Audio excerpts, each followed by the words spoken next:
Today I'll be talking about two filmmakers, Coco Reyes and Gloria Rolando. You have Coco Reyes, who is a filmmaker, and specifically her submission to the Eriac, where she talks about her identity.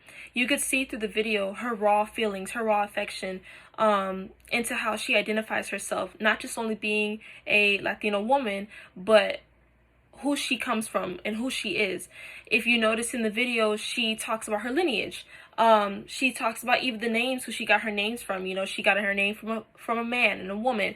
Kind of like combating that way that she's not just this one image of who a woman's supposed to be. She has the strength of a man, she has the strength of a woman, her lineage, who is behind her, who consists of men and women. Which I found really powerful.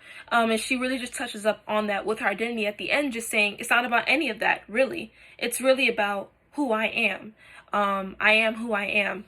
And those last words, you know, at the end of her film really solidifies that no matter who she comes from, no matter what she dealt with in life, she was not going to be confined to like this idea of what a woman should be, or feminism, or what this idea of feminism was, Eurocentric feminism in a sense. And she told her own story in her own way.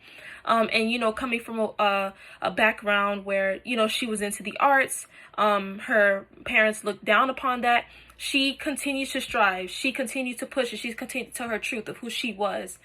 Kind of similar to Gloria Rolando, a Cuban woman who, as an Afro-Latina woman, she touches up on the African diaspora and what it means in the Caribbean cultures, in the Caribbean islands and things along those lines.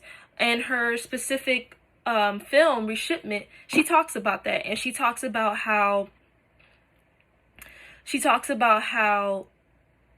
there are so many common things between people of different different cultures who all happen to fall, between different races who seem to follow in like the same culture wise, regardless of skin color, regardless of, you know, genetic makeups, and understanding the African diaspora. Why do you look the way you look? Why is your hair the way it is? And that was really her focus, with something with identity, similar to Coco Reyes, where it was just her identity was really what spoke to her. And Gloria Rolando just seemed to touch up on that through a lot of her works. Really, she really touched up on the African diaspora and what it meant to be a woman of color, what it meant to be someone who triumphed through racism, someone who triumphed through feminism, a different lens of feminism, someone who pushes over the lens of feminism and provided her own understanding of what it meant to be a feminist in her own way, someone who meant to be an activist in her own way.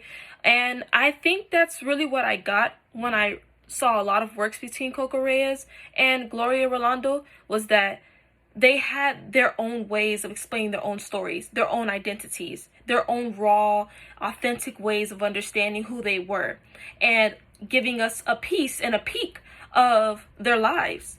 And so that's pretty much what I gathered from a lot of their works, and that's really what their works speak of. Overall, this is who I am, this is my identity, and this is what I'm showing you, and there's no other way to do it.